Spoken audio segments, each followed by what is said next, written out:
Bonjour à tous et bienvenue pour ce 6e épisode de Arrêt Caméra, déjà. Bonjour Morgane. Bonjour Julie. On revient avec un programme sacrément chargé. Oui, le temps passe vite, déjà le 6e épisode comme je le disais.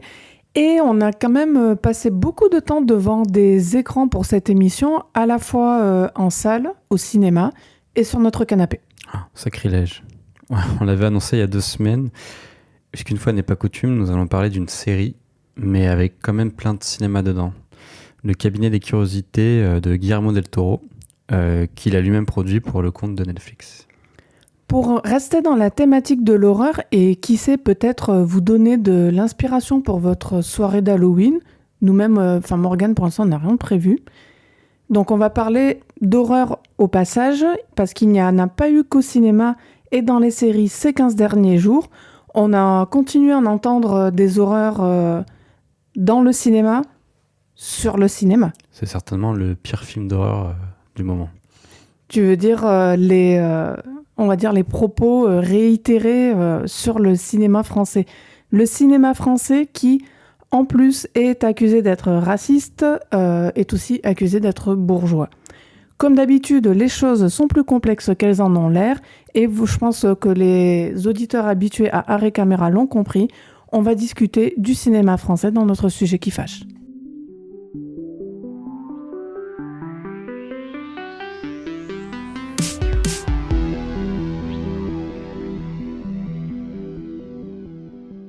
Le cinéma français est-il bourgeois ? C'est donc notre sujet qui fâche pour ce 6e épisode d'Arrêt Caméra. Dans la foulée des dernières semaines, on a pu voir le cinéma français entraîné dans le marasme de la crise. De nombreuses voix se sont élevées pour critiquer ses valeurs. Si pour certains, le cinéma français défendrait une idéologie woke, d'autres dénoncent un prétendu nombrilisme. Tous s'accordent en tout cas pour y voir une vision du cinéma français comme un art bourgeois. Es-tu d'accord avec ça, Julie ? C'est une vieille antienne que de qualifier le cinéma français de bourgeois. À mon avis, Morgane, c'est un qualificatif qui remonte au moins à la nouvelle vague. Godard, Truffaut, et compagnie, c'est peut-être, je dirais même, un de leurs échecs. Parce que encore aujourd'hui, pour les néophytes, quand on dit, par exemple, nouvelle vague française, soit ça n'évoque rien du tout, soit on imagine quelque part des bourgeois décadents pour qui le style, on va dire, prime sur tout le reste. Là où avant, le cinéma aurait été uniquement comme un art populaire. Il s'agit là d'un manichéisme plutôt primaire, mais cette dichotomie entre cinéma dit bourgeois et cinéma dit populaire, elle existe toujours à l'heure actuelle, et je dirais même elle existe plus que jamais. Pas forcément dans les faits, mais au moins dans les têtes. Elle s'est déplacée. On qualifie grossièrement de cinéma populaire les blockbusters, les films de super-héros, quand bien même ces films mettent en scène des hommes très riches. Oui, en fait, c'est le paradoxe, c'est des personnages qui sont riches, qui ne viennent pas des classes populaires, mais l'expression artistique du film, sa mise en scène, etc., ou aussi son côté spectaculaire, fait que en fait, c'est du cinéma populaire. Parce qu'on considère qu'il parle au plus grand nombre. Voilà, c'est ça. Donc pareil, il y a aussi les films, les comédies qui sont considérées comme populaires, les films de genre. Et donc le cinéma bourgeois, c'est en gros tout le reste, soit, qu'est-ce qui reste ? Le cinéma d'auteur, l'art et essai, et bien évidemment, le premier d'entre tous dans cette catégorie, le fameux cinéma français. Le plus poussé de tous. Est-ce qu'il est fondamentalement bourgeois ? Non, je crois pas. Est-ce que ça veut dire qu'il faudrait pas y toucher pour autant parce qu'il n'a pas des problèmes ? Bien sûr que si. Bon, analysons les arguments des détracteurs du cinéma français. Idéologiquement, le cinéma français, il serait le parangon de la bourgeoisie parce qu'il met en scène des drames intimistes qui se passe majoritairement à Paris et un peu dans sa banlieue, avec des acteurs qui sont soit des fils ou des filles d'eux.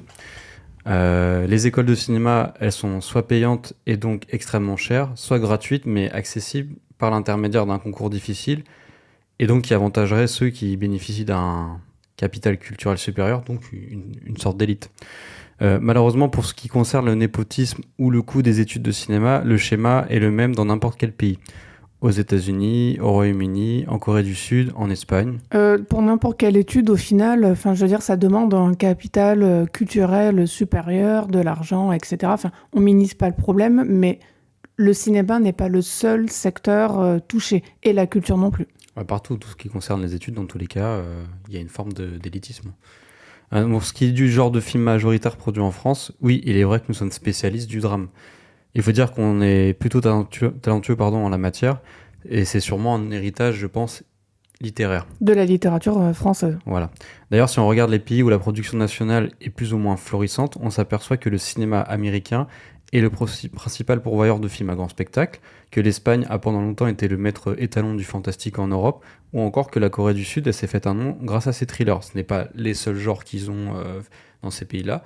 Mais disons, c'est pour ça qu'on pense en majorité à thriller Corée du Sud, éventuellement fantastique Buñuel Espagne, etc. C'est pour ça que si on rentre dans une forme de cliché, comme on dirait que le cinéma français est bourgeois, on dirait que le cinéma américain, bah, il est teubé, il est stupide.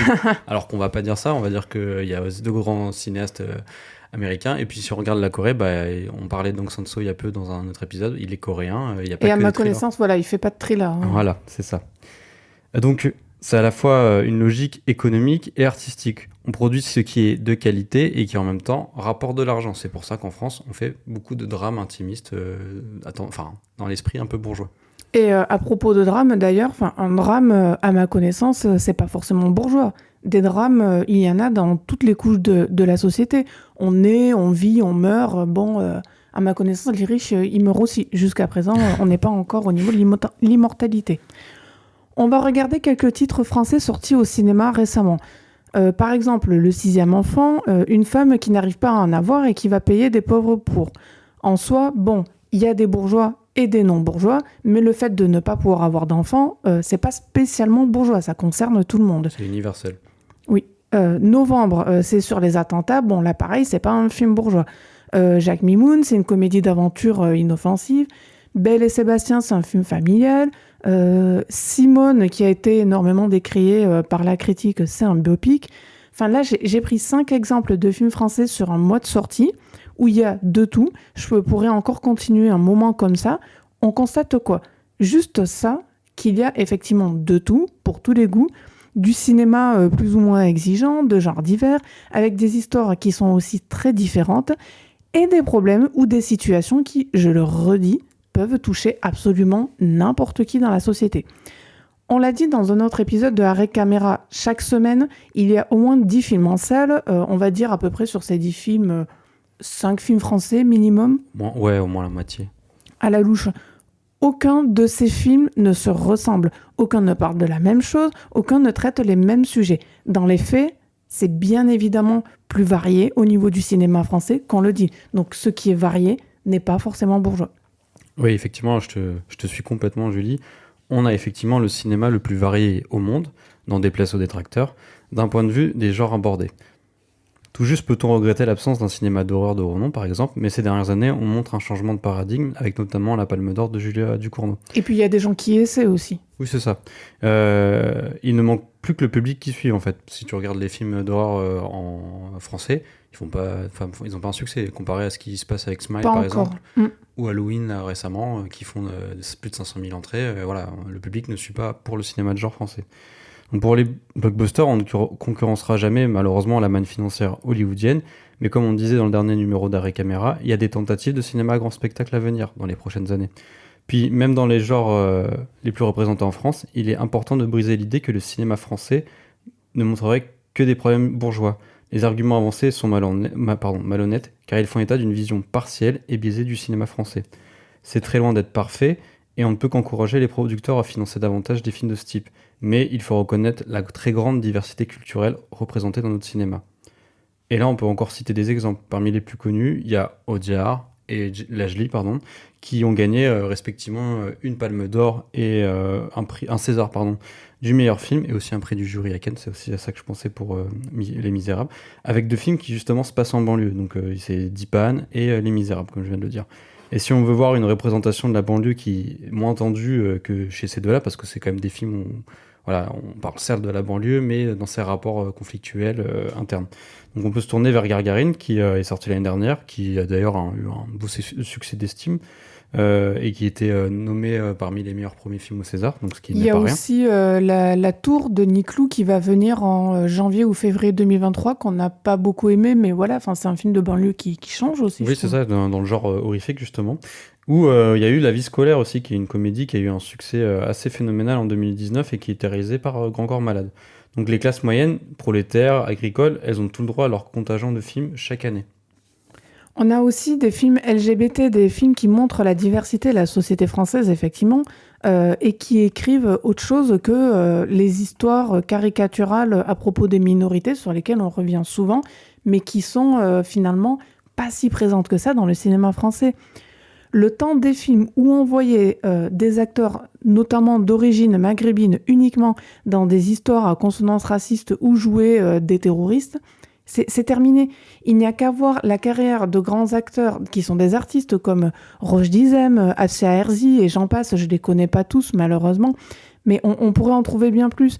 Il y a aussi des réalisateurs, des réalisatrices qui donnent à voir autre chose que des couples hétérosexuels. Récemment, il y a eu L'origine du mal, dont on a parlé dans un épisode d'Arrêt Caméra de Sébastien Marnier. Et mon but, en fait, n'est pas de dire que tout est parfait, ni le tien, Morgane, mais nier que le cinéma français, c'est d'abord et avant tout le lieu d'une diversité tout azimut, grâce d'ailleurs à la manière dont il est financé et conçu. C'est le caricaturer, c'est le mépriser, et aussi mépriser tous les gens qui y participent de près ou de loin. Enfin, les gens qui y participent, ils croient en ces projets-là. Je crois pas qu'il faut se tromper de combat. Oui, c'est ça. Après, le cinéma français, pardon, il est pas exempt de tout reproche. Il est même loin d'être parfait, comme tu disais. Il peut encore continuer à s'ouvrir à des fictions qui ne sont pas centralisées à Paris ou en Île-de-France, ce qui est souvent en fait reproché. Quand on parle de cinéma bourgeois, c'est pas la bourgeoisie de province, c'est Non, la bourgeoisie parisienne. c'est vraiment la centralisation. La France est un pays centralisé depuis une éternité. C'est comme ça que l'État français fonctionne. Bah, quelque part, culturellement, on retrouve cette centralisation-là au cœur du cinéma français. C'est ça. Et pour rappel, il y a eu 110 films qui ont été tournés à Paris en 2021. Et pas que, parce que Paris, c'est très beau. C'est aussi pour des questions de facilité. Tout est centralisé à Paris. Complètement. Donc le cinéma français devrait poursuivre sa politique d'ouverture aussi à des genres qui lui ont longtemps fait défaut. On l'a dit, ça commence dès l'année prochaine avec des films de grande envergure. Par exemple, on avait cité l'adaptation des Trois Mousquetaires. Oui. Astérix et Obélix aussi, qui sort en janvier. Qui est effectivement une licence même d'envergure. Hein. C'est ça, donc il y a des tentatives. Il faudra néanmoins que le public il soit au rendez-vous lui aussi, parce que évidemment, pour qu'on continue à voir des films de ce type, qu'on donne de l'argent pour faire ce genre de film, il faut que ce soit lucratif. Oui, il faut que les premiers résultats soient probants en termes de retour au niveau des recettes, parce que sinon, les producteurs, ils remettent pas leur bille là-dedans. C'est pour ça que le cinéma de genre, le cinéma d'horreur en France, quand il y a eu ça au début des années 2000, il y a eu quelques succès, et puis ensuite, c'est vite tombé en friche, quoi. Enfin, il n'y avait plus rien, quoi, ça marchait plus. Et évidemment, il faut aussi que la qualité soit au rendez-vous, parce que si les films ils sont nuls, au bout du troisième, quatrième film qui va sortir, les gens viendront moins voir ces genres de films, parce que on va se dire, c'est le nouveau film, ça a l'air nul, le dernier que j'ai vu, il était nul. Donc, voilà. Sur toutes les critiques qu'on peut faire au cinéma français, sur la base de ce qui est existant, effectivement, Morgane, là où je te rejoins, c'est sur les lieux où l'action se passe. On a parlé de Paris, là où sont tournés en majorité les films français. En dehors du côté, on va dire, central de Paris, par son prestige et sa dimension esthétique, on comprend que ce soit privilégié, mais il y a des tas d'endroits en France qui mériteraient en fait qu'on les voit plus au cinéma, d'autant plus qu'un film qui se tourne ailleurs, c'est de l'argent injecté dans les économies locales, dans les régions, redistribué, ça c'est important. Et puis, sur un tout autre sujet, allez, rêvons un peu, pourquoi pas espérer un jour des vrais blockbusters français, du grand spectacle. Il y en a l'an prochain, mais les années qui suivent aussi. Ceux qui n'ont pas beaucoup de moyens, en fait, ils préfèrent largement dépenser au cinéma pour aller voir quelque chose qui leur change la vie plutôt qu'un drame social. C'est un fait et on comprend bien pourquoi. Cela dit, pour résumer notre discussion, je pense aussi que les choses, elles sont pas aussi catastrophiques qu'on le dit. Enfin, en matière de représentation, le cinéma français, globalement, il n'est pas parfait, mais il reste sur la bonne voie. Il manque des ajustements. Et pour ça, il faut que ceux qui possèdent effectivement les capacités de financement, les producteurs, et j'ai même envie de parler des chaînes de télévision, soient sensibles à plus de diversité qu'il n'en existe à l'heure actuelle. Ou aussi les plateformes. Oui, n'en parlons pas. En conclusion, donc, attaquer le cinéma français sur son embourgeoisement, c'est perpétuer des clichés vieux comme le cinéma. Et du coup, s'arrêter à la surface d'un cinéma qui est beaucoup plus riche et diversifié que ce que certains veulent faire entendre. Et c'est en parlant de diversité, justement, on va justement traiter de films qui le sont par leur origine et leur genre, même s'ils ne sont pas français. Donc aujourd'hui, le programme pour cette émission, on a EO de Jerzy Skolimowski qui raconte l'Odyssée d'un âne, La conspiration du Caire qui est un thriller langa dans l'enceinte d'une université du Caire, et Bros, ou la rom-com américaine revisitée à la sauce gay-friendly.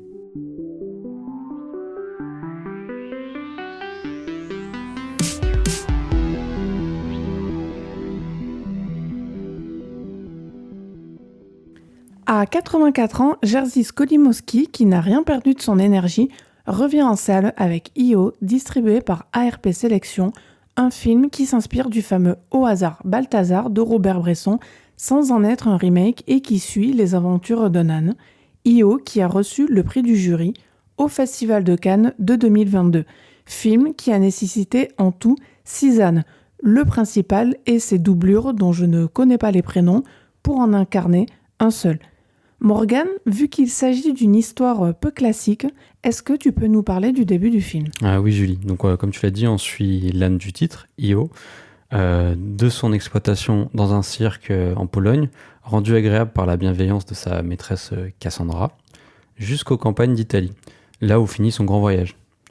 Entre-temps, il traverse donc les campagnes, comme j'ai dit, les forêts, les bourgades polonaises, en fuyant toutes sortes d'énergumènes. Les responsables d'un ranch, des supporters de foot énervés et un peu alcoolisés, des chasseurs de loups, des vendeurs de fourrure animale, un jeune vagabond, etc., etc. C'est vrai que les supporters de foot, leur rapport avec un âne, c'est pas forcément évident, mais ceux qui auront vu le film sauront. Contrairement à la plupart des films qui ont participé aux principaux festivals de cinéma cette année, I.O. ne dure qu'1h20. C'est exceptionnel. Soit 2 fois moins la durée d'un film comme Leila et ses frères ou Sans filtre. Et c'est d'ailleurs plutôt appréciable. I.O. n'est pas qu'un film qui fait office, on va dire, de parti pris politique ou moralisateur de défense des animaux, via un âne en l'occurrence.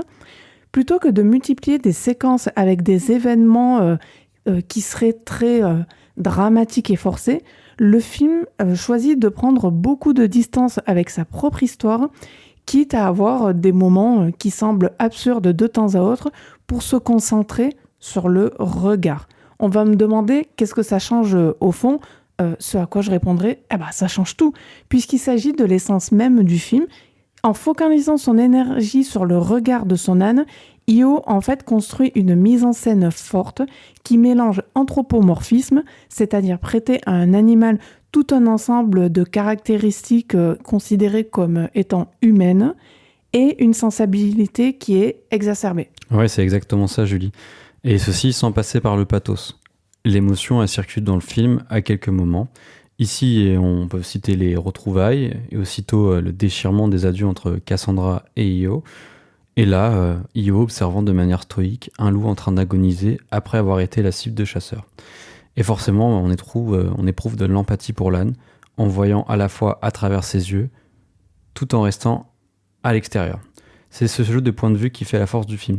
Et Skolimowski, il se permet des petites apartés expérimentales en multipliant les régimes de vision.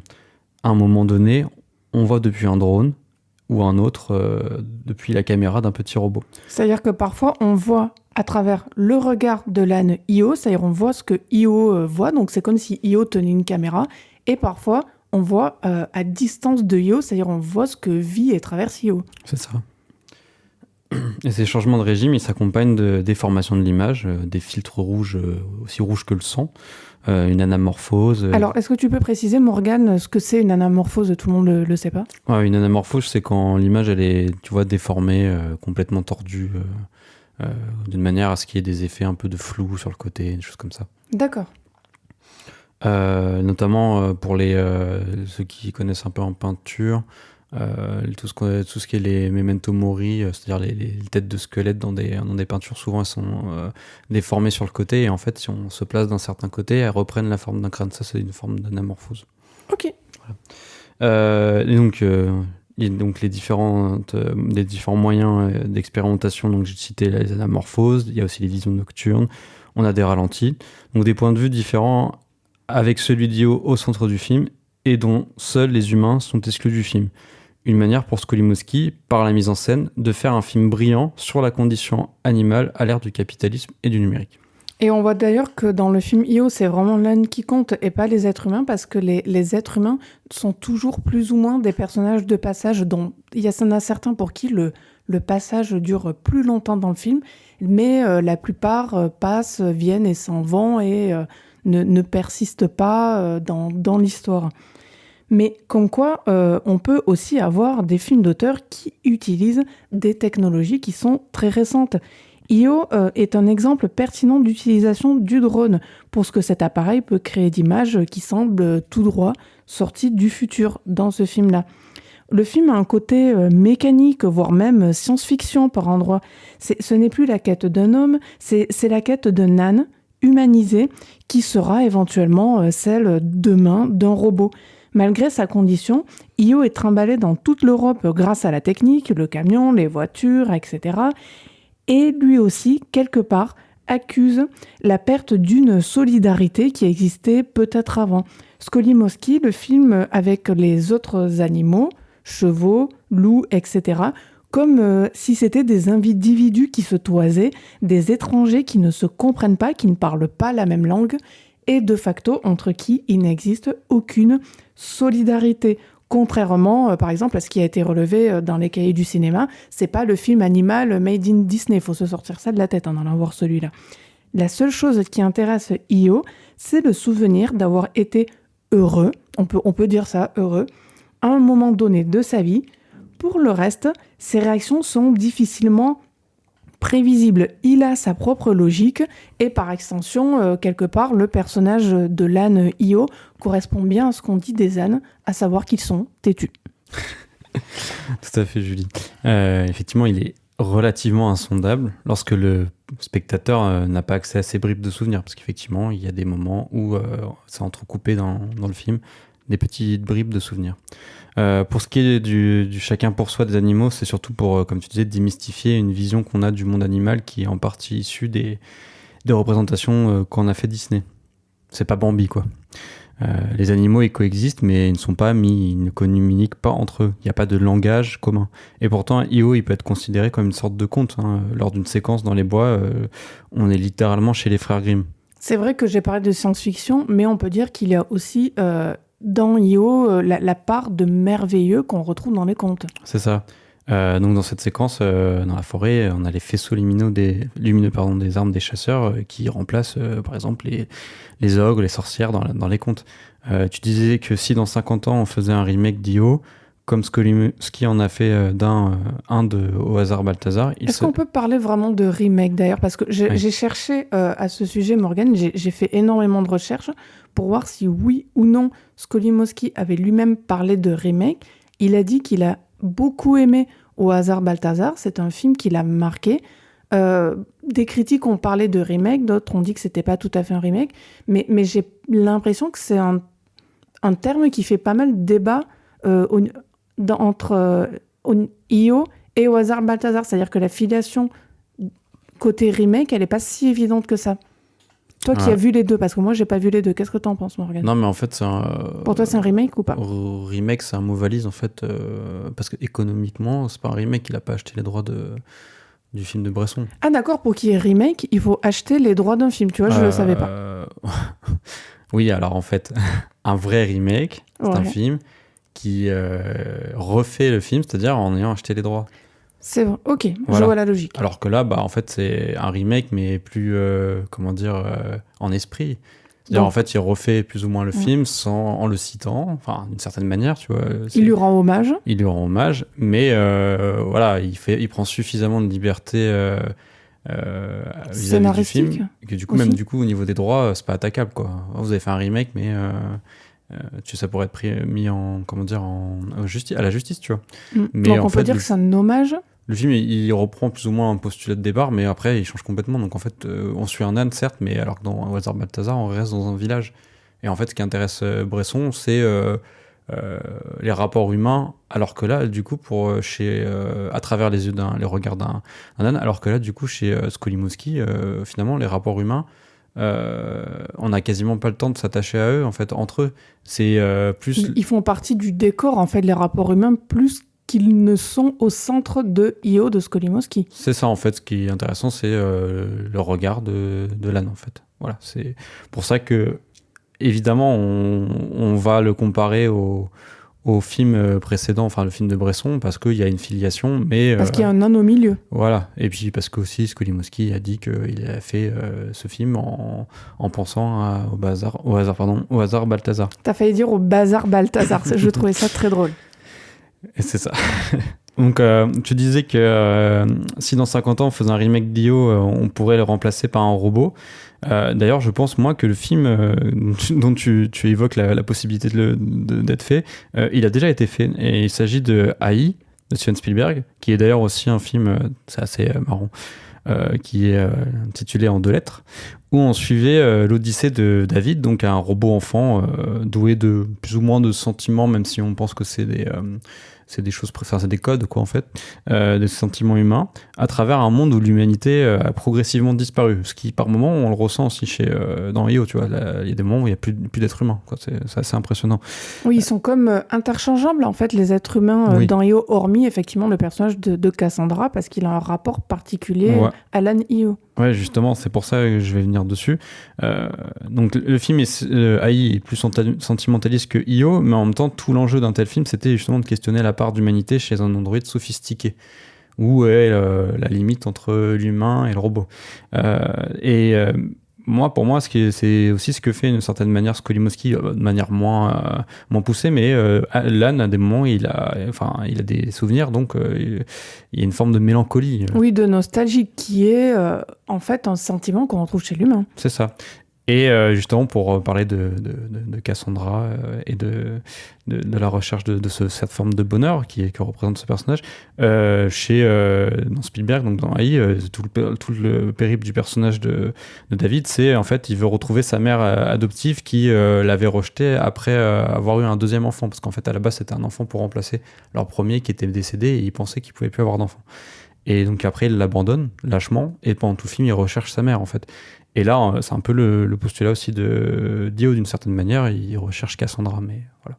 Oui, comme si c'était sa mère, en fait. Elle fait office de lien affectif par rapport à une humanité complètement déshumanisée. Et ce qui n'est pas non plus la question du film, la déshumanisation de l'humanité dans Io. Enfin, elle est juste une circonstance plus qu'une question. Tout à fait. Et puis chez Skolimowski, c'est un peu plus ambigu parce que on peut voir entre Cassandra et Io presque une relation amoureuse, même si c'est un peu disons affective. Oui. Pour ne pas froisser les auditeurs. Peut-être que l'âne, lui, est un peu plus que ça. Voilà, c'est ça que je veux dire. La manière dont on parle de Io peut laisser penser que c'est un petit peu une caricature de film pour un télo. Je tiens à préciser qu'il n'en est rien. C'est pas parce qu'un film rempli d'expérimentations visuelles et de scènes raccrochées les unes aux autres, c'est pas que ça. Tu disais, Morgane, que l'émotion circule dans le film par moments. Moi, je l'ai trouvée quasi constamment présente. Enfin, le film m'a rendu... j'ai même envie de dire très émotive. Cela dit, dans une absence totale de pathos, Il n'arrive pas que des choses heureuses à Io, mais c'est filmé à chaque fois avec beaucoup de pudeur. C'est-à-dire que l'âne n'est pas filmé de manière dégradante, ou il n'est pas filmé pardon pour le mauvais jeu de mots, mais comme un bout de viande. Et il y a une distance en fait qui ne nous prend pas émotionnellement en otage. On n'est pas coincé par Skolimowski dans la salle, comme je trouve, ça arrive bien trop souvent à mon goût d'année en année, quelque part comme si on n'était plus capable de faire du film avec du drame qui possède du ressenti et de la justesse. Et c'est de là, c'est aussi de cette distance que provient l'empathie pour l'âne Io. Skolimowski a voulu nous transmettre son amour des animaux. Il a dit à plusieurs reprises dans beaucoup d'interviews avec son âne, probablement effectivement le même qu'il a ressenti devant Au hasard Balthazar de Bresson. Et le fait de parvenir à nous transmettre cet amour-là des animaux, quand bien même il y a ce mélange de choses heureuses et de choses malheureuses, c'est quelque part la principale réussite de son film. Ouais, je suis d'accord avec toi, Julie. Derrière son côté autoriste, je trouve justement que le film, il a même un côté un peu roller coaster, donc un grand 8. Tu veux dire que c'est l'ascenseur émotionnel? Ouais, roller coaster, mais aussi dans la manière de passer d'une émotion à l'autre, certes, mais aussi d'une situation à une autre. Ouais, tout s'enchaîne très vite. Un peu ce qu'on peut avoir devant un blockbuster, finalement, tu vois. C'est vrai. Alors, je dis pas que c'est un blockbuster, mais voilà, le film, il a une... Non, mais en parlant de blockbuster, peut-être, Morgane, que tu parviens quelque part à bien le vendre, si je puis dire, auprès d'auditeurs qui se diraient pourquoi j'irais voir un film qui parle des aventures d'un âne avec des fonds rouges filmés au drone. Ah oui, là, on s'embête pas du tout dans le film. Et donc, entre ce rythme et les envolées formelles, j'ai limite l'impression de voir un film à grand spectacle. Il y a des mouvements de caméra qui sont impressionnants, quoi. Et t'as l'impression que tu peux voir ça dans un film de type Avatar avec des mouvements d'avion, etc. Il y a aussi un travail sur le son qu'on n'a pas mentionné, mais qui est assez incroyable, avec une musique qui est pressante, omniprésente. Enfin, elle participe beaucoup, je trouve, du ressenti et de l'emballement qu'on ressent en voyant les images de Io. Ouais, c'est tout l'inverse du film suivant, qui lui, malheureusement, manque de rythme et d'intensité. Il s'agit donc de La conspiration du Caire de Tariq Saleh, qui a néanmoins un point commun avec Io. Il est reparti du Festival de Cannes avec un prix, le prix du scénario. Le réalisateur suédois d'origine égyptienne s'est fait connaître notamment en 2017 avec son 3e long métrage de fiction, Le Caire, encore une fois, confidentiel. Et d'ailleurs, en dehors du cinéma, il faut préciser rapidement que Tariq Saleh est très connu en Suède. Il a été graffeur, il a fait son premier graphe à 17 ans. Je crois aussi qu'il a été présentateur de télé. Enfin, je veux dire, c'est un peu un touche-à-tout. Ah, c'est vrai, on ne sait pas forcément tout ça. Et Le Caire confidentiel, qui a notamment remporté le grand prix du jury pour un film international à Sundance, qui lui a donné une certaine importance internationale, et qui lui a permis d'ailleurs de faire un passage à Hollywood pour un film d'action, The Contractor avec Chris Pine, qui n'a pas fait grand bruit en France. Il est sorti cette année sur Prime Video en avril 2022 chez nous. Je ne l'ai pas vu. Je ne l'ai pas vu non plus. Oui. Mais là, cette fois, il retrouve l'Égypte, du moins partiellement, on expliquera pourquoi, avec La conspiration du Caire. Julie, peux-tu nous résumer ce film distribué en salle le 26 octobre par Memento? La conspiration du Caire suit Adam, un adolescent presque adulte qui passe du statut de fils d'un modeste pêcheur dans un village à élève d'une des plus prestigieuses écoles coraniques qui existent depuis le Xe siècle. J'ai fait quelques recherches, apparemment c'est une des plus vieilles écoles du genre au monde. Bravo. Donc c'est une école d'obédience sunnite, l'université Al-Azhar au Caire. Je crois qu'on l'avait compris. Peu après son arrivée, le grand imam à la tête de l'institution, donc de l'université Al-Azhar, décède et Adam se retrouve accidentellement au cœur de la lutte impitoyable pour la succession du grand imam et des conflits politiques qui en résultent. Une intrigue de film d'espionnage ou de série à la Game of Thrones, mais l'approche de Tariq Saleh est évidemment tout sauf sensationnaliste. Le film prend d'abord le temps de nous montrer d'où vient Adam ou Adam, d'un village de pêcheurs, très loin du tumulte de la capitale égyptienne et de ses luttes de pouvoir. C'est un personnage vierge, au sens où il n'a pas goûté à la corruption urbaine. C'est un innocent, quoi. C'est ça. Et plus tard, d'ailleurs, il sera carrément surnommé Ange. Puis Salé nous le jette dans la fosse aux requins, donc l'université Al-Azhar, un édifice monumental dans lequel le réalisateur n'a donc pas pu poser sa caméra. Comme je disais, malheureusement, c'est partiellement au Caire parce que il n'a plus autorisation de poser les pieds en Égypte. Les premiers lieux dans ce haut lieu islamique font pourtant illusion, on a l'impression d'y être. Puis très vite, ce décor prometteur et gigantesque se transforme en simple lieu de passage pour un film plus intéressé par le déroulement de sa thèse que par ses personnages, son mystère et donc son cadre hors norme. Ça n'a pas dû être évident pour Tariq Saleh et il fait partie des personnalités indésirables en Égypte. Il a dû quitter le pays de ses ancêtres 3 jours, vraiment 3 jours, avant de tourner donc son précédent film, Le Caire confidentiel. Et pour celui-ci, la conspiration du Caire en l'occurrence, il n'a pas pu y mettre les pieds. Il s'est effectivement résolu à filmer ailleurs. Comme tu le disais, Morgane, on y croit quand même pas mal. Pour représenter l'université Al-Azhar, il est allé apparemment dans une mosquée en Turquie, la mosquée Süleymani, je le précise au cas où ça intéresserait des auditeurs. Donc elle a été transformée en université Al-Azhar pour l'occasion. Malgré la promesse initiale d'une intrigue d'ampleur, promesse effectuée grâce à on appelle ça des cartons en télé, mais là c'est quoi, des écrans titres on peut dire ? Oui, on utilise aussi parfois carton. D'accord. Le déroulement du film, c'est presque comme s'il se faisait en catimini. Probablement, encore une fois, à cause des conditions de tournage qui ont été compliquées, mais c'est comme si l'université Al-Azhar avait, par exemple, peu d'élèves, peu d'hommes pour la faire tourner. Les rues à l'extérieur manquent de chair. Les bâtiments n'ont pas l'air imposants. Le scénario du film, en fait, il efface tout de l'espace qu'il est censé occuper, espace dont on nous parle en premier lieu, encore une fois, avec les promesses nichées dans les écrans titres, mais ces promesses, j'ai trouvé, ne sont jamais vraiment satisfaites. Ouais, c'est ça le problème du film, enfin un des problèmes. Alors que pourtant, cette année, on a vu Les Nuits de Mashhad, qui est sorti cet été et qui était également en compétition à Cannes.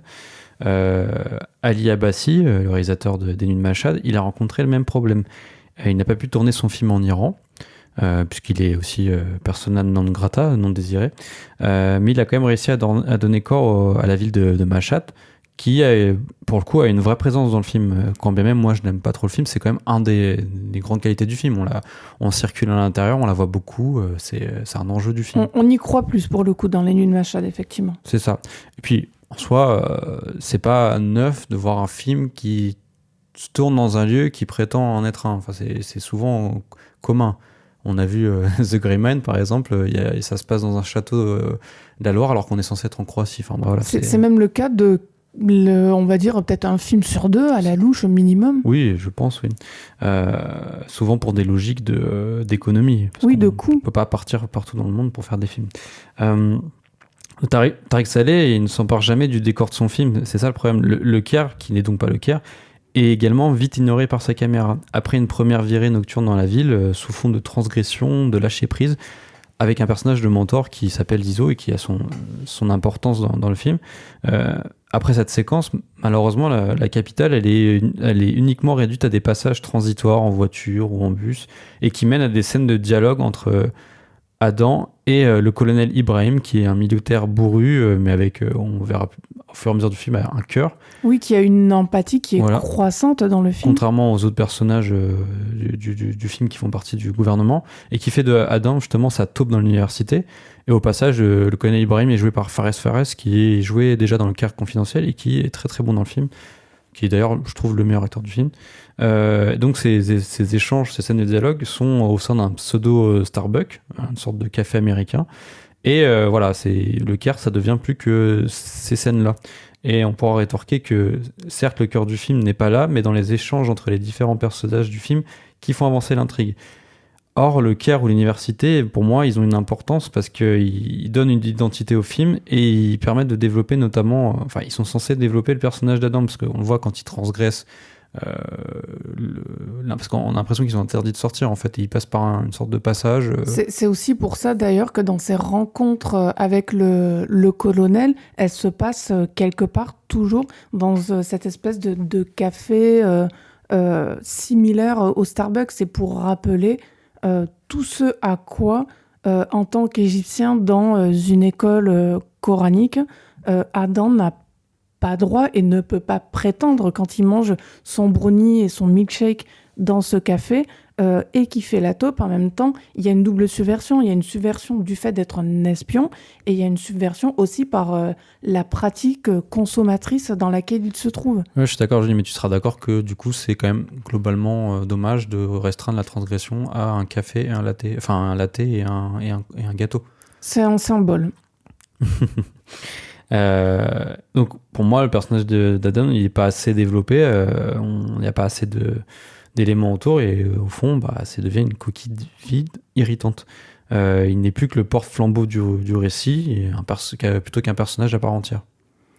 Et puis, bon, admettons que le Caire ne soit pas une ville, personnage, un espace considéré en tant que tel dans le film. Enfin, tous les cinéastes ne font pas des villes, des personnages à part entière. Par exemple, Michael Mann, c'est son style. La ville est un personnage. La ville est un personnage en plus de tout le reste des personnages du casting. Bon, il y en a qui font pas ça. Très bien. Enfin, si c'était le cas, et on insiste quand même beaucoup là-dessus avec Morgane, mais on nous parle de la conspiration du Caire. Avant, c'était le Caire confidentiel. Enfin, ce que je veux dire, c'est qu'il y a quand même un intérêt assez fort pour Tariq Saleh, pour la ville, le Caire, et on le comprend parfaitement. Mais paradoxalement, cette ville-là ne se déploie pas dans la conspiration du Caire. C'est aussi un problème de la traduction française, parce en langue originale, c'est Boy from Heaven. Donc voilà, après je pense que Tariq Saleh, lui, il l'a pas considéré comme ça, mais mine de rien, le cadre de l'université, qui est quand même le lieu des conspirations du film, et aussi un peu le Caire, etc., réduit à des lieux de passage pour nous emmener dans des endroits clos où il y a des échanges et que tu es d'accord qu'ils sont pas très bien filmés, quoi. Mais du coup, s'il n'y a pas cette amplitude, on va dire, dans la ville, le Caire, qu'est-ce qui reste ? Il reste, disons, l'esthétique, l'intrigue, le scénario. Bon, on va parler de l'esthétique. Moi, j'ai trouvé que l'image, elle était un peu plate, un peu blanchâtre, mais bon, là, passons encore, c'est du détail. L'intrigue, le scénario, donc, c'est ce qui reste finalement au film sur le papier, puisqu'encore une fois, c'est ce qui lui a permis d'obtenir son prix à Cannes. La question qui se pose, c'est est-ce que l'intrigue, le scénario est bien écrit ? Est-ce qu'il sort du lot ?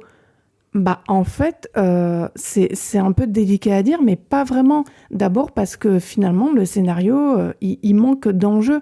Concrètement, on comprend vite que notre fils de pêcheur Adam va passer son temps à subir plutôt qu'à vivre les événements, comme on comprend vite, je trouve, où le film veut nous emmener. Par exemple, qui a tué l'ami d'Adam, Zizo ? Je vais pas spoiler, mais c'est très vite évident, alors que le film en fait tout un enjeu scénaristique. Pourtant, on se doute bien de là où on veut nous emmener et de ce qui s'est passé.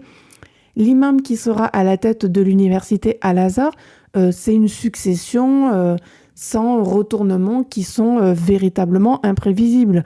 Et je parle même pas effectivement des personnages qui, par exemple, ils deviennent, comme le colonel, subitement empathiques. Pourquoi ? Ou qui sont extrêmement serviles, là encore. Pourquoi ?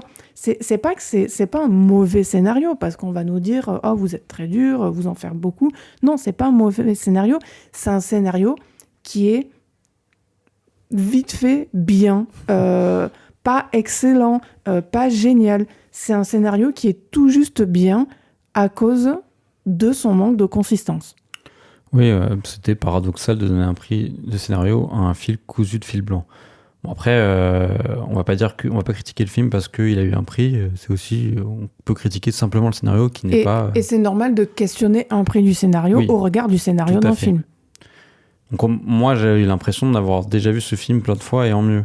Les filatures, les coups fourrés, les retournements de situation, ce sont des figures éculées du cinéma, par exemple d'espionnage. Mais toutefois, elles peuvent fonctionner grâce à la mise en scène principalement. Et malheureusement, comme tu l'as évoqué, la mise en scène, l'image, etc., elle est relativement plate, malgré quelques séquences, certes, qui sortent du lot. Il y a notamment le fameux concours d'éloquence qu'on voit dans le film, où s'affronte un groupe de fanatiques des frères musulmans et un autre groupe où sort du lot un personnage qui s'appelle Raed, qui est un autre étudiant de l'université et qui est considéré comme une sorte d'hérétique parce qu'il écoute du métal et chante aussi lors de ses sermons. D'ailleurs, les fameux fanatiques des frères musulmans dont tu parles, Morgane, alors leur traitement dans le film est assez improbable.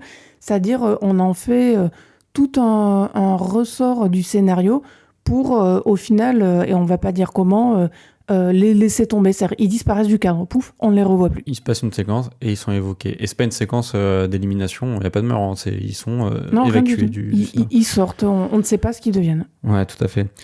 Donc dans cette séquence d'éloquence, donc la tension elle est légèrement palpable. En parallèle, on suit Adam qui est parti pour piéger son ami Raed afin de gagner justement la confiance des frères musulmans. Et alors que Raed brille et gagne le concours, on sait malheureusement qu'il a été trahi et que sa joie sera de courte durée. Donc c'est effectivement une séquence qui est intéressante. Et plus tard dans le film, il y a une autre séquence qui m'a marqué, d'échange entre Adam et un général de la sûreté de l'État, qui est joué par un acteur qui s'appelle Mohamed Bakri. Et la séquence, pourquoi elle fonctionne en partie grâce à l'acteur Mohamed Bakri. Qui a une sacrée présence. Oui, ça rend son personnage effrayant et imposant. Mais à part ces quelques séquences, hélas, ce sont des rares saillies de mise en scène dans un film qui est comme un tunnel d'échange et de retournement de situation que personnellement, et je pense que tu es d'accord, un petit peu mou. Voilà, c'est mollasson. Tarek Saleh, il avait effectivement une thèse qui n'était pas inintéressante, donc sur le pouvoir en Égypte et ses rapports qui sont tissés entre la religion et le gouvernement, mais il est tellement impliqué à l'idée de la mener à terme qu'il oublie au final de faire un film intéressant de bout en bout. Et pour parler justement de cet échange entre le général joué par Mohamed Bakri, que tu as mentionné, Morgane, et Adam, c'est vraiment pour moi ma préférence au niveau de la conspiration du Caire. Elle va à cette séquence-là, parce que c'est à cet instant-là que tout s'emballe. Et là, il y a vraiment, on la sent, il y a une inquiétude qui est suscitée par ce qui s'y produit. On est un peu plus impliqué à ce niveau en tant que spectateur parce qu'on voit moins où Saleh veut nous emmener. Il y a une part d'inconnu dans cette séquence qui la rend bien plus galvanisante que le reste du film. On ne sait pas si on va aller vers plus de noirceur ou si on verra la lumière au bout du tunnel pour Adam. Enfin, je n'en dis pas plus, vous le constaterez de vos propres yeux. Et de toute façon, on va changer complètement de registre avec le 3e et dernier film de notre 6e épisode. Dernier rejeton de la comédie romantique américaine, Bros ou Bros ou Bro. Je pense qu'on dit Bros. Allez, on va partir sur Bros. Et la première du genre LGBTQIA+, j'ai cité le sigle en entier, à être produite par un gros studio américain, Universal en l'occurrence, Bros, qui est d'ailleurs une comédie interdite aux moins de 17 ans aux États-Unis. C'est donc en soi un événement au cinéma qui fait malgré tout un flop sur le sol de son pays d'origine et peu d'entrées en France. Avant de rentrer dans le vif du sujet, pour ne pas dire mais pas grand monde ne va comprendre cette blague, Morgane, peux-tu nous résumer le film ? Ah oui, Julie. C'est l'histoire de deux hommes dont la relation pourrait peut-être se transformer en une grande histoire d'amour, mais peut-être car Bobby et Aaron, donc les deux hommes, sont très occupés et ont chacun des choses à régler. Bobby, il est animateur d'un podcast en vogue, c'est un influenceur comme nous. En fait. Oui, c'est vrai, un podcast comme nous, sauf que nous, on n'est pas encore tout à fait en vogue, mais on espère l'être. Oui, c'est un influenceur, tu as raison, il a beaucoup de followers, 1 million je crois. Et il se retrouve à la tête du premier musée national de l'histoire et de la culture LGBT. Je vais pas citer le sigle en entier parce que c'est plus simple, mais voilà, LGBT. Envoyez vos réclamations à Récaméra si vous n'êtes pas satisfait. Oui. Terriblement exigeant comme personnage, il galère à enchaîner les relations de plus de 3 mois. Et de l'autre côté, on a donc Aaron, qui est lui gestionnaire de testament, et il déteste son boulot, sa vie, et il peine à s'épanouir pleinement dans son homosexualité. On sent qu'il y a pas mal de choses refoulées, et plein de complexes. On va pas tourner autour du pot. Donc, comme je le disais, le film a fait quand même un sacré bide, un four aux États-Unis. C'est la même chose pour la France. Et en plus, on dirait que comme il n'a pas marché outre-Atlantique, la promotion sur le sol français a été réduite à sa portion congrue. Moi, j'ai vu peut-être quelques affiches dans le métro parisien, des bandes-annonces diffusées à certains endroits. C'est à peu près tout, non, Morgane ? Oui, il me semble. D'ailleurs, c'est marrant parce que je ne savais pas que le film était interdit au moins de 17 ans aux États-Unis. En France, je n'ai pas regardé. Moi, je pense que c'est pas de 16 ans, mais c'est peut-être interdit moins de 12 ans. Non, je pense pas quand même. Hein. Je ne sais pas. On est quand même assez ouvert. Je l'espère. Résultat des courses, par rapport à cette promotion, au fond, à part ceux qui s'intéressent à l'actualité au cinéma et ou à l'actualité LGBT, pas grand monde n'a vraiment entendu parler de Bros. D'ailleurs, je suis quasiment sûre que beaucoup de gens qui nous écouteront ne savent pas qu'il y a un film comme Bros au cinéma. Et d'ailleurs, pour dire la communauté LGBT, ce qu'elle a entendu parler de Bros, je me demande aussi, parce que, mine de rien, le film sur l'affiche, on a l'impression qu'ils sont potes. Alors, il y a une main sur la fesse de chacun. Moi, je trouve pas que c'est de l'amitié. Alors, je suis d'accord, mais... Est-ce que tu mets une main sur les fesses de tes amis, Morgane ? Non. D'accord. Mais effectivement, c'est pas forcément évident de chez évident. Enfin, je veux dire, pour un spectateur qui va regarder, enfin pas un spectateur, mais un passant qui va voir l'affiche, c'est pas évident, quoi. Et donc, en fait, quand on a choisi Bros pour en parler à Récaméra avec Morgane, on se doutait que le film allait pas faire des scores excellents en salle, même si on ne se doutait pas que ce serait à ce point-là. On a fait le pari en allant le voir d'une rom-com américaine de qualité qu'on voudrait éventuellement défendre, et je pense qu'on a eu raison. Oui, tout à fait. Et d'ailleurs, si on parle de rom-com, il y en a peut-être qui savent ce que ça veut dire, c'est comédie romantique, mais en anglais, mais c'est vraiment devenu une sorte d'intitulé qu'on utilise tous pour parler de comédie romantique dans le cinéma, en fait. Et puis ça nous permet d'être plus court pendant le podcast. Oui, tu as raison, rom-com, c'est plus court que comédie romantique. Donc moi aussi, je pensais que c'était bien de parler du film, notamment car, comme tu l'as dit, historiquement, c'est la première rom-com gay LGBT de cette ampleur. Le film, c'est loin d'être un chef-d'œuvre, hein, c'est clair, mais il a quand même des qualités, au-delà même de son importance historique. La rom-com, c'est un genre très codifié, notamment dans sa structure qui suit souvent un modèle pré-mâché. Donc, je cite le modèle. Donc, en premier lieu, présentation des personnages, coup de foudre, début de relation, éléments perturbateurs et rupture, ou plus ou moins cassure, on va dire, voilà. Et, in fine, la réconciliation. Bros, il suit ce modèle, il ne fait pas semblant, il l'assume. Tout le projet du film de Nicolas Stoller, c'est justement d'investir le champ de la comédie romantique hétéro. Quasi que donc hétéro jusqu'à présent. Oui, c'est ça, pour voilà. les grosses productions. Pour la déconstruire et y apposer une imagerie, des personnages et des codes LGBT. C'est aussi la limite du projet, certes, qui ne dévie jamais vraiment de sa trajectoire, ce qui donne finalement un film un peu formaté, qu'on a l'impression d'avoir déjà vu. Mais toutefois, Bros, il fonctionne grâce à ses personnages, donc ses gags inédits, et évidemment par les émotions qu'il traverse. On s'attache, on a de l'empathie pour ce qui se passe chez ces deux personnages. Je ne suis pas une habituée de la comédie romantique à l'américaine. J'en ai peut-être vu 2 dans ma vie, et encore, je n'en suis même pas sûre. J'ai jamais vu les coups de foudre à Notting Hill, même Pretty Woman, je l'ai pas vu. Enfin, je suis complètement néophyte dans ce genre. Alors que moi, j'en ai vu plein. Mon Dieu. Bref, c'est pas mon truc, justement parce que la redondance du genre... je l'ai compris sans en avoir vu beaucoup. À mes yeux, ça a toujours été rébarbatif. Mais comme Bros, en fait, s'inscrit effectivement dans une autre culture, la culture LGBT, oui, comme tu l'as dit, Morgane, le film, il se distingue sacrément. Et rien que pour ça, c'est une expérience de cinéma, parce qu'elle nous confronte en tant que spectateur à autre chose côté écriture que ce qu'on est habitué à voir. Et pas que dans les comédies romantiques, mais un peu dans tous les domaines. Je veux dire, la plupart du temps, quand même, quand on parle de films LGBT, c'est un drame. Là, il n'y a pas de drame. Ah oui, c'est ça, t'as raison, c'est positif. Oui, et ça fait du bien d'ailleurs. Les blagues d'ailleurs, qui t'a parlé de choses positives, enfin, moi, elles m'ont beaucoup parlé, elles m'ont fait énormément rire.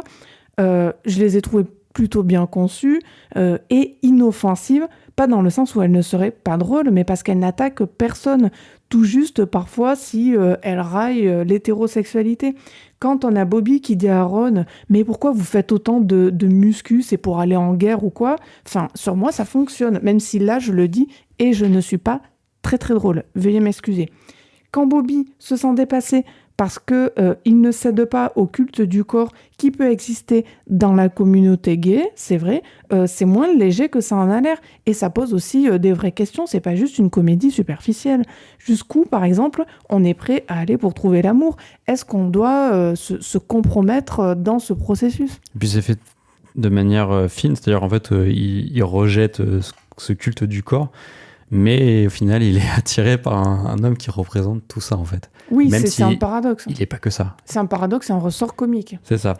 En disant que le film, il attaque jamais vraiment la communauté LGBT, même s'il renvoie parfois à ses contradictions, notamment les petites luttes intestines entre donc les gays, les lesbiennes, les bis, Oui, et pas les lunes de certains, effectivement. les bi et les transgenres. Une sorte de théâtre miniature représenté d'ailleurs à travers le comité de direction du musée que préside Bobby et qui comporte à peu près tous les membres des différents types de membres de la communauté LGBT. Oui, parce que dans le film, l'un des, on va dire, enjeux scénaristiques, c'est que Bobby est à la tête, on va dire, d'une petite formation qui a pour but de créer un des premiers musées LGBT qui revient sur la communauté sous un angle historique. Oui, c'est ça. Et donc c'est à la fois très cliché, mais en même temps, c'est très drôle. Et bien évidemment, toute l'idée du film, c'est de rassembler toutes ces différentes orientations pour faire qu'un à la fin, une sorte de... Enfin, l'aspect communautaire est puissant à la fin. Donc c'est un groupe multiple et fort, et justement qui est fort de cette multiplicité. Et voilà, à la fin, c'est très milieu, guimauve, mais ça fait un joli happy end. Et Bros a notamment comme parti pris d'exclure quasiment du film toute trace d'hétérosexualité, qui est reléguée à la marge, aux personnages qui sont secondaires. Tout est vu d'un point de vue LGBT, si bien qu'on a l'impression de voir un monde où l'hétérosexualité est marginale. Et du coup, on rejoint notamment ce que dit un personnage du film. Vous vous souvenez des hétéros? Une blague qui m'a aussi beaucoup fait rire. Ce qui nous permet donc, dans Bros, de voir d'autres pratiques et d'autres, on va dire, ressorts cocasses que ceux de la comédie habituelle telle qu'on la connaît. Outre le fait que ça fait du bien de voir, comme je le disais tout à l'heure, une histoire gay qui n'est pas un drame comme on en a trop souvent vu. D'ailleurs, ce qui est pointé dans le film à juste titre par Bobby, à un moment, il fait effectivement référence à tous les ressorts dramatiques qui ont lieu dans, on va dire, la fiction qui concerne les gays. C'est vrai que tout le film a un discours méta sur la comédie, sur les représentations des gays au cinéma. Qui regarde ce qui a été fait auparavant. Et c'est très fin, au bout d'un moment, il vanne Very Bad Trip, qui a été un des plus gros succès de la comédie US la dernière... même pas de la dernière décennie, du coup c'était 2009. Et il met un taquet, quoi, pour dire, le film il commence, la première blague c'est Tantouz et je sais plus quoi, donc...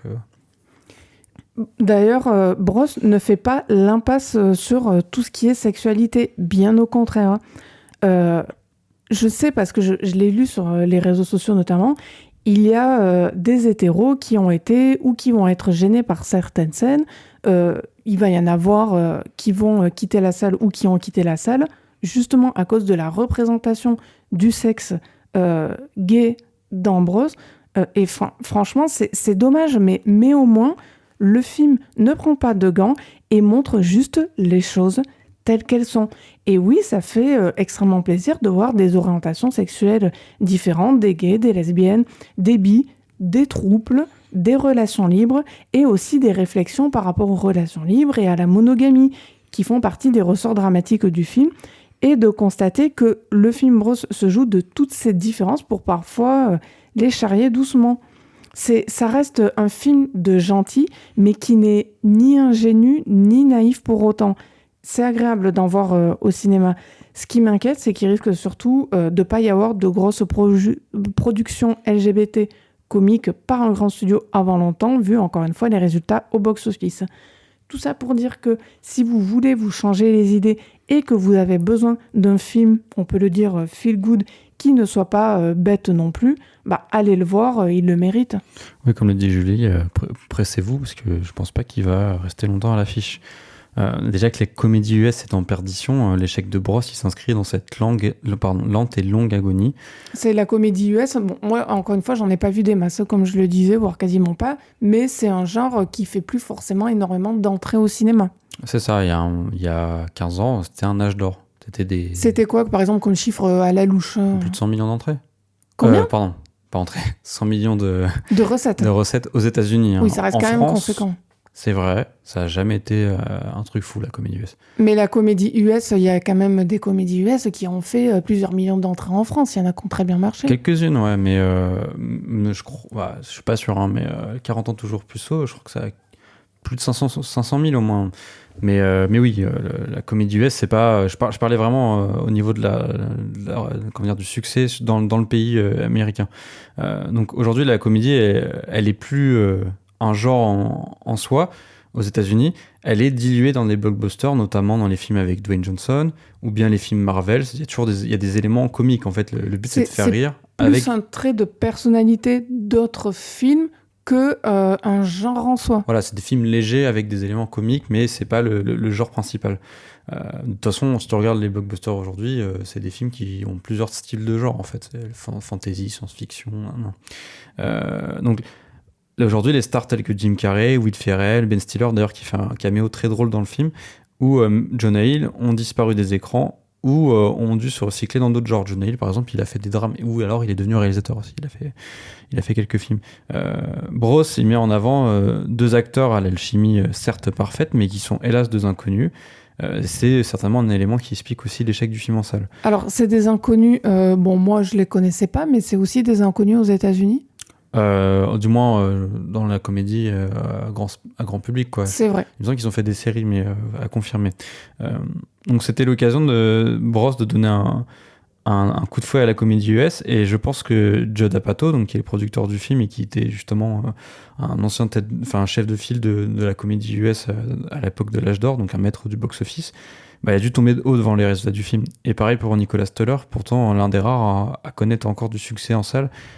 Ces derniers films dataient de 2015 ou 2016, mais voilà, c'était quand même des succès, surtout Nos pires voisins, le premier du nom, le 2 un peu moins, mais quand même. Le projet était pourtant super sur le papier, notamment l'idée de dépoussiérer la bonne vieille comédie hétéro dont ils ont été les porte-étendards pendant plusieurs années. C'est une manière aussi de re-questionner leur propre film. On a fait des comédies hétéro, c'est un peu lourd quand même, même si c'est drôle. On va proposer autre chose. Voilà. Et malheureusement, c'est peut-être le champ du cygne de la comédie US tel qu'on l'a connu, du moins pour un certain moment. Cette fois, on va quitter le gentil couple gay de Bros pour l'horreur bien gore et méchante de notre film, enfin plutôt série, disponible depuis le 25 octobre sur Netflix. Je parle donc du Cabinet des Curiosités de Guillermo del Toro, une série en 8 épisodes, tous indépendants les uns des autres, diffusés et produits par Netflix. C'est une anthologie horrifique sur les créatures et les monstres dans la lignée de Master of Horrors, faut bien dire le titre, puisque la réalisation des épisodes a été confiée à 8 cinéastes qui ont tous un pied plus ou moins profondément ancré dans le genre. Donc on a Catherine Hardwicke, qui est connue pour avoir fait Twilight ou 13, Jennifer Kent, qui a fait Mr. Babadook, Anna Lily Amirpour, qui a fait A Girl Walks Alone at Night, Vincenzo Natali, qui a fait Cube, Keith Thomas, qui a fait The Vigil, Panos Cosmatos, qui a fait Mandy, David Prayer, qui a fait The Empty Man, et Guillermo Navarro, qui est notamment chef opérateur de Del Toro et qui a réalisé certains épisodes de la série Hannibal. Le réalisateur mexicain joue un rôle de producteur ici et de scénariste sur certains épisodes, et surtout comme une sorte de médiateur à la manière de Hitchcock dans les épisodes de Hitchcock Présente, qui est une série des années 50, où aussi tu as relevé à la manière de la femme à la bûche. Oui, j'ai trouvé que Guillermo del Toro, il ressemblait à la femme à la femme à la bûche de Lynch, avec ses paroles, ses monologues sibyllins. Oui, parce que pour ceux qui ont regardé Twin Peaks, il y a une version sans les intros de la femme à la bûche, il y a aussi une version où la femme à la bûche fait une sorte d'introduction un peu mystérieuse sur ce qui va se passer dans l'épisode. C'est un peu la même chose là. On va pas faire un résumé de chaque épisode du Cabinet des Curiosités de Guillermo del Toro, parce que ça aurait pas d'intérêt. Enfin, je veux dire, vous pouvez tous faire une recherche Google. Le format de la série fait que, effectivement, il s'agit plus de 8 petits films que de 8 épisodes qui s'enchaînent effectivement bout à bout. C'est d'ailleurs pour cette raison-là qu'avec Morgane, on a décidé d'en parler dans Arrêt Caméra. Au passage, comme ceux qui nous écoutent depuis un moment le savent, on a beaucoup critiqué les productions des plateformes de SVOD dans le podcast. Et cette fois-ci, on ne va pas faire de mystère. Ce ne sera pas le cas pour le cabinet des curiosités, parce que c'est le projet le plus pesant que Netflix nous a proposé depuis une éternité. On ne pourra pas nous taxer d'anti-plateforme. D'anti-Netflix, oui, ni même de méchants, tiens. On a vu avec Morgane l'intégralité des 8 épisodes, et il y a déjà une chose qui s'en dégage et qui mérite d'être mentionnée. Les styles de chaque épisode sont vraiment différents, avec pour chacun une esthétique forte et marquée comme une espèce de parti pris. Que ce soit dans la photo, le montage, le cadrage ou même les différentes histoires. J'ai été très étonnée de constater qu'il y avait dans certains épisodes, par exemple, des plans séquences. Et oui, des plans qui durent plus de 15 secondes. Dans des productions made in Netflix, c'est exceptionnel. À part apparemment Athéna où tu as des plans séquences de 15 minutes où tout le monde fait waouh. Oui, bon, mais je ne veux pas penser à ce film. Donc c'est aussi la raison pour laquelle on a choisi du coup d'aborder exceptionnellement une série. Parce qu'on sent cette fois le travail de cinéaste derrière chacun de ces épisodes. Parfois au détriment de scénarios qui sont pour la plupart très basiques. C'est de l'horreur. Donc on regarde pas de l'horreur forcément pour le scénario, ça dépend. Mais donc on s'en fiche, il y a de la mise en scène et même dans les épisodes les plus faibles, le contraste est très fort entre le cabinet des curiosités et justement la production SVOD qu'on avait abordée dans le précédent épisode d'Arrêt Caméra, le téléphone de Monsieur Harrigan. Aussi censé être qui est un film d'horreur, en fait. Oui, qui était une adaptation de Stephen King et qui était en plus produite par des pontes, c'est-à-dire Blumhouse, qui a notamment produit certains films dont les cinéastes ont mentionné ici, voilà. Ouais. Donc, on n'a jamais l'impression de voir des produits formatés devant la série produite par Del Toro. Je pense qu'on peut commencer par parler des épisodes qui nous ont, par exemple, le moins convaincus. Je crois que, comme moi, Julie, tu es d'accord pour dire que l'épisode le plus faible, c'est effectivement celui de Vincenzo Natali, Rat de cimetière. Oui, enfin, contrairement au Rat des villes, Rat des champs, il s'agit du 2e épisode du cabinet des curiosités. Quand on dit que c'est l'épisode qui nous a le moins convaincus, c'est pas non plus un raté total ou un mauvais film en soi. C'est juste que son histoire et son esthétique sont, à mon sens, plus bancales que les autres. Après, bon, c'est aussi une affaire de goût. Pour ne pas dire parfois un peu affreux, hein, j'avoue. Le début est très dur, surtout. Les passages dans la ville et tout, c'est pas beau du tout. Ça m'a rappelé les images de... comment il s'appelle le fameux, je crois qu'il est espagnol, Alexis de la Iglesia. Ah oui, oui c'est ça, c'est de la Iglesia, oui, c'est le même genre de couleur criarde, voilà. Esthétique douteuse. Bon, il y en a qui aiment, moi, c'est pas trop mon truc. Et quoi. C'est Alex, pardon, pas Alexis. Donc voilà, pour moi, ça fait un peu année 2000, jeux vidéo, ça fait un peu The Witcher, quoi. Et au cinéma, j'aime pas des masses ça. La série The Witcher. Oui, ouais. Oui. Les gens qui nous écoutent, de toute façon, quand ils seront devant les rats de cimetière, ils verront de quoi je veux parler. Il y en a d'autres qui ont ce vernis 2000, notamment au niveau de l'esthétique et du scénario, à l'instar de l'épisode réalisé par Catherine Hardwicke. Et d'ailleurs, la présence de Rupert Grint, notre inénarrable Ron dans Harry Potter, n'aide pas. Mais là, l'histoire, elle est un petit peu mieux fichue et il y a aussi du fantôme à la clé. Dans l'ensemble, on constate quelques points communs entre chaque production.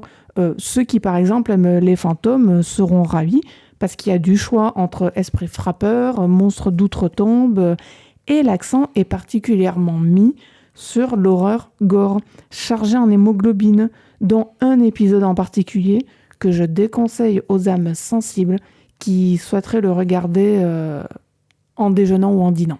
Ouais, ce qu'on a fait. Je crois que tu fais référence à l'autopsie de David Pryor. D'ailleurs, je vais pas faire durer le suspense, c'est pour moi le meilleur épisode de l'anthologie. Je considère limite que c'est un petit chef-d'œuvre qui est dans la lignée des films des Body Snatchers. Ce sont des films d'extraterrestres qui prennent possession des corps des êtres humains, voire qui les remplacent, comme on a pu voir dans le premier du genre, c'est l'invasion des profanateurs de sépultures de Don Siegel. Est-ce que le premier du genre, c'est pas les envahisseurs de... je sais plus le nom, mais avec David Vincent, la série. Bah, c'est après, en fait. Ah, c'est après, d'accord. Ouais, c'est 55, 56. Ah oui, ça remonte aussi loin, Ouais, puis- la naissance des Body Snatchers. C'est ça. Et à la base, c'est un bouquin d'ailleurs en plus. Hein. Il y a eu The Thing aussi de John Carpenter, qui n'est pas une adaptation directe, mais qui utilise le même principe des extraterrestres qui prend notre place. Oui, du corps étranger qui s'intègre dans le corps Ouais, humain. sans être une forme de possession, parce que c'est aussi. Oui. Comme le titre l'indique, on a effectivement le droit à une autopsie de plusieurs corps, donc il faut être bien assuré de vouloir Il faut regarder ça. avoir l'estomac accroché parce Voilà. que dans le film, ils sont justement décrochés. C'est ça, pas mal. Donc oui, c'est plusieurs corps parce qu'il y a eu un incident minier et à mesure que le médecin légiste joué par un excellent acteur F. Murray Abraham, je crois que c'est lui qui joue dans, qui fait le méchant dans Amadeus, j'ai plus le nom mais je crois que c'est lui. Ah oui, c'est vrai, je me disais bien que son visage me parlait, effectivement. Excellent acteur. Et donc on plonge au fur et à mesure qu'on passe d'un corps à un autre. Il découvre des choses de plus en plus probantes et on plonge un petit peu plus dans l'horreur totale.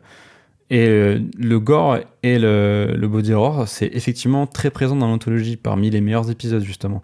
Donc il y a la prison des apparences ou The Outside, c'est le nom anglais que je préfère d'ailleurs, qui a plus de signification, de Anna-Lily Amirpour, ou encore l'exposition de Panos Cosmatos, qui s'inscrivent totalement dans ce sous-genre du body horror qui passe pas forcément par la représentation qui a été remis à la mode justement par Julia Ducournau avec Grave Titan. On n'est pas dans une horreur dérangeante et crue, mais vraiment c'est très organique, quoi. C'est dégueulasse. En parlant de femmes, justement, on parlait de Julia Ducournau, le cabinet des curiosités, il fait d'ailleurs le pari, ou presque, de la parité, avec 3 épisodes sur 8 réalisés par des femmes, et ce sont d'ailleurs loin d'être les moins bons. Une façon aussi de rappeler que le cinéma d'horreur, il est de plus en plus investi par les femmes, et qu'on donne leur chance justement à ces réalisatrices de réaliser des films, plus que dans d'autres genres par exemple. Et que justement le genre de l'horreur est une bonne matière pour parler de la place des femmes, du patriarcat et de la violence qu'elles subissent. C'est une thématique qui rejaillit souvent d'ailleurs dans le cabinet des curiosités. Pour prendre des exemples, dans l'épisode réalisé par Jennifer Quint, j'ai trouvé qu'on y retrouvait les angoisses liées à la perte de l'enfant, dans un contexte cependant très différent de son précédent film, The Nightingale. Chez Catherine Hardwicke, c'est la femme qui est sorcière parce que décriée pour ses activités lors de son vivant, activités jugées immorales lors de son époque. Et enfin, pour revenir chez Anna-Lily Amirpour, c'est la beauté comme vecteur d'intégration sociale et d'acceptation de ses pairs qui est le sujet de sa proposition. Effectivement, The Outside est peut-être l'un des épisodes les plus fascinants du contingent du cabinet des curiosités, parce qu'il aborde frontalement la question de la laideur et jusqu'où une personne qui se sent lésée au niveau de son physique est prête à aller pour faire partie des supposés élus, donc des gens beaux. La violence des hommes n'est pas seulement évoquée via leurs actions, mais aussi donc du côté des sacrifices que l'on fait parce que l'on se sent poussé à y consentir et parce qu'on sent que c'est une obligation, qu'on n'a pas le choix.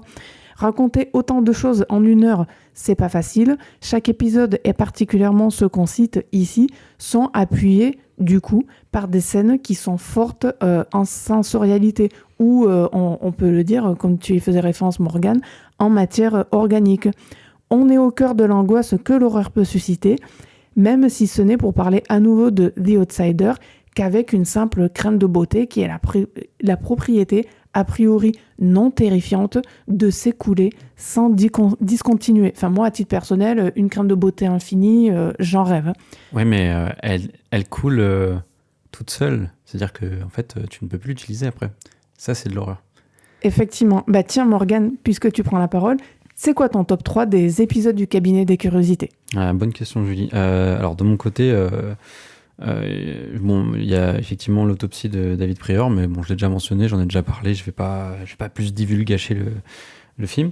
Il y a aussi The Outside, dont tu viens d'en parler, d'Anna-Lily Amirpour, et l'exposition de Panos Cosmatos. Un sacré délire, celui-ci. Ouais, et d'ailleurs c'est marrant parce que Amirpour et Cosmatos, c'est pas des cinéastes que j'apprécie particulièrement. Ils ont certains styles à eux, mais j'ai toujours considéré que ces réalisateurs, c'était un peu des poseurs. Ils manient mieux les sbroufs que l'horreur en soi.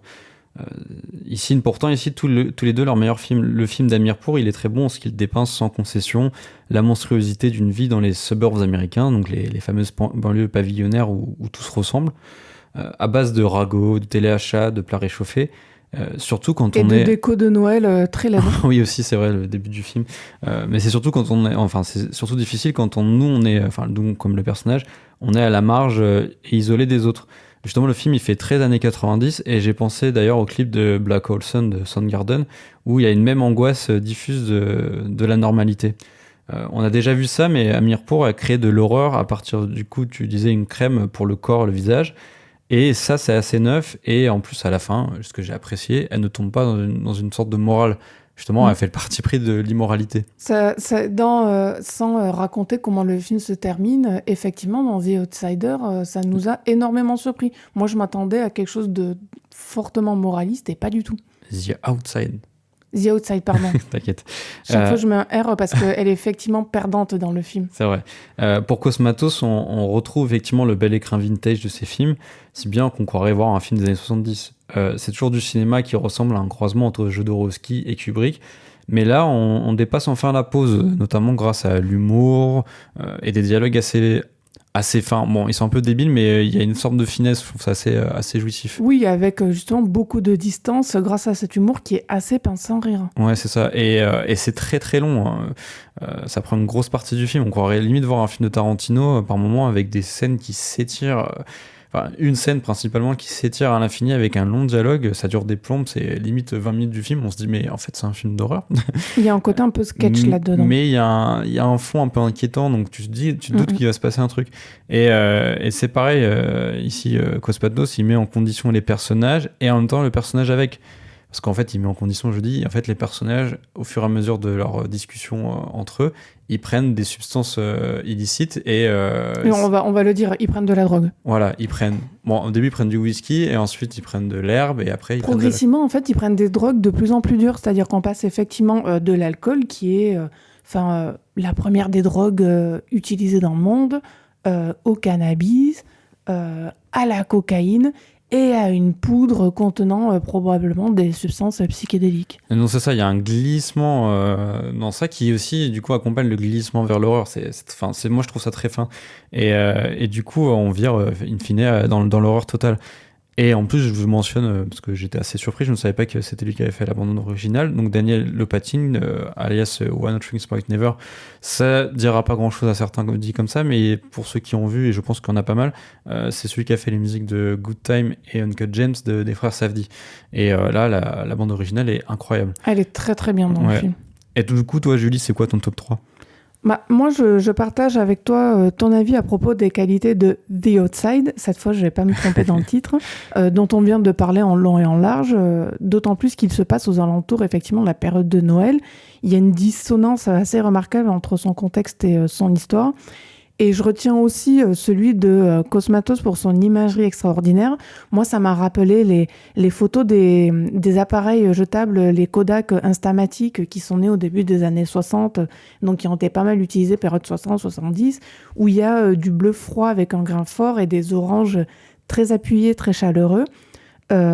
Et puis bon, les dialogues, ils sont écrits dans, on dirait, une veine absurde de série B, sans parler du déroulement du film que je laisse les auditeurs découvrir. Et puis je mentionnerai à nouveau celui de Jennifer Kent, qui est classique par ses évocations fantomatiques, mais efficace j'ai trouvé, dans son rythme de la peur, sûrement le moins gore de tous les épisodes du Cabinet des Curiosités. Raison pour laquelle il m'a plus marqué dans un ensemble donc frappé par le sceau du sang. The Murmuring, donc l'épisode réalisé par Jennifer Kent, en fait, il aligne la voix des êtres humains décédés sur celle des oiseaux dont on entend les piaillements dans des jeux sonores qui se jouent des oreilles des personnages et donc du spectateur, sans même parler des esprits bavards des enfants disparus, enfants qui surviennent dans le champ et puis ensuite qui retournent dans leur champ de la caméra. Moi, c'est l'épisode qui m'a fait le plus peur de tous. The Murmuring est à la fois une réflexion sur la sensibilité des femmes et sur la manière dont elles sont écoutées par les hommes, souvent malheureusement de travers, j'ai envie de dire.